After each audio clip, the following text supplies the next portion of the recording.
Bismillahirrahmanirrahim. Assalamualaikum warahmatullahi wabarakatuh. Alhamdulillahirabbil alamin. Allahumma shalli ala sayyidina Muhammad.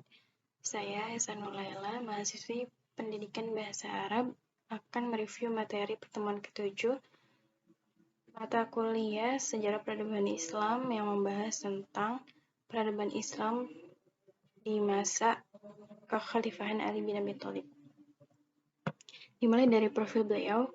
Beliau adalah Ali ibnu Abi Thalib, yakni Abi Thalib sebagai paman Rasulullah, dan Ali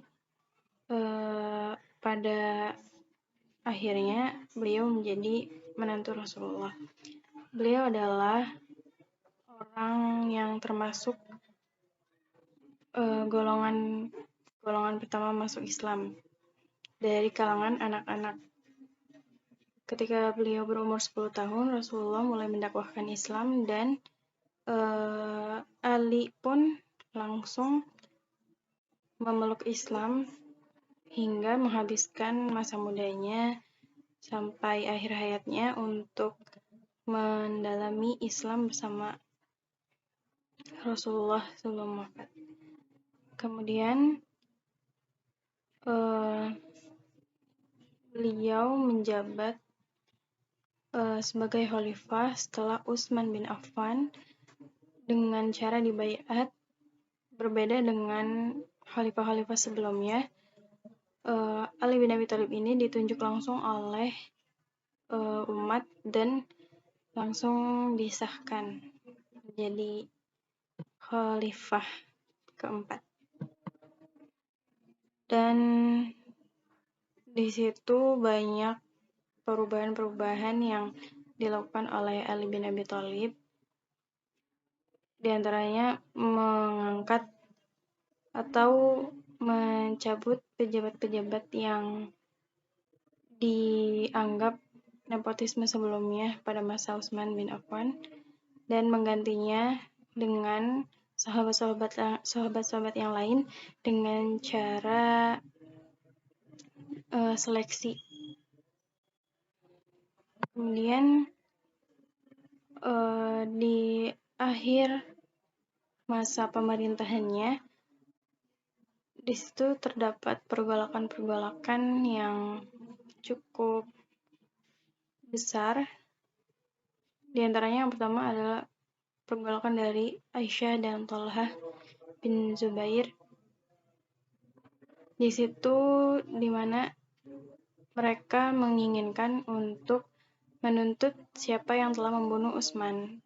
Akan tetapi Ali sebagai khalifah menolak hal itu karena ada hal yang lebih penting, yaitu mensejahterakan umat terlebih dahulu. Maka dari itu terjadilah perang Jamal, sehingga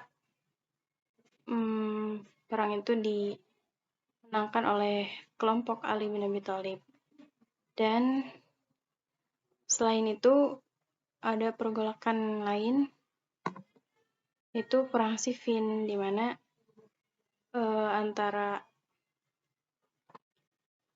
golongan Muawiyah dan Syiah, sehingga di situ terjadilah peristiwa tahkim. Dan dari peristiwa tahkim tersebut muncul golongan lain, yakni Khawarij, orang yang keluar dari barisan Ali bin Abi Thalib, barisan yang mendukung Ali bin Abi Thalib.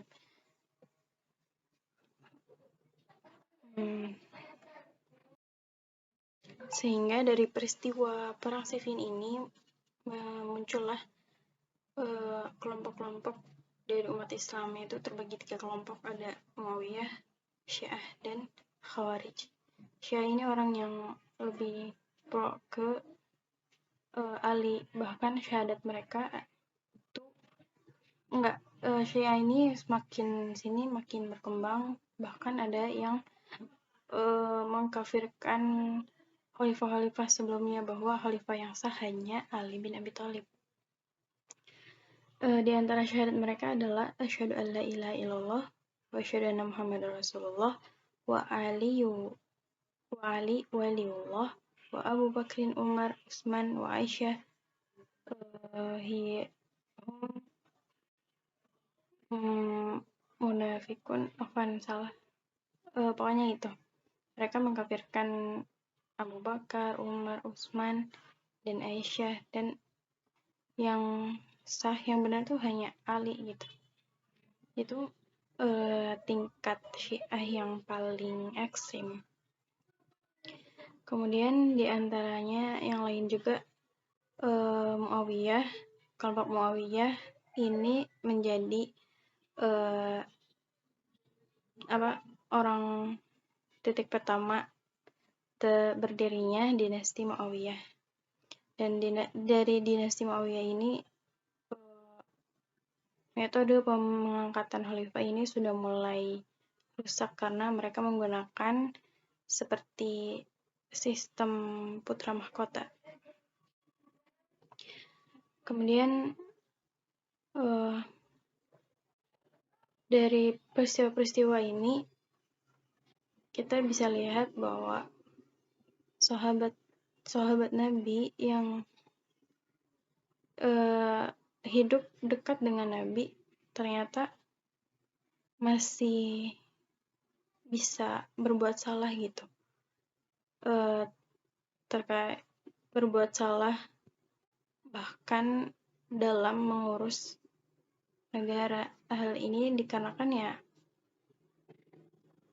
para sahabat itu berbeda dengan Nabi. Nabi itu adalah orang yang dimaksum, sedangkan para sahabat itu tidak.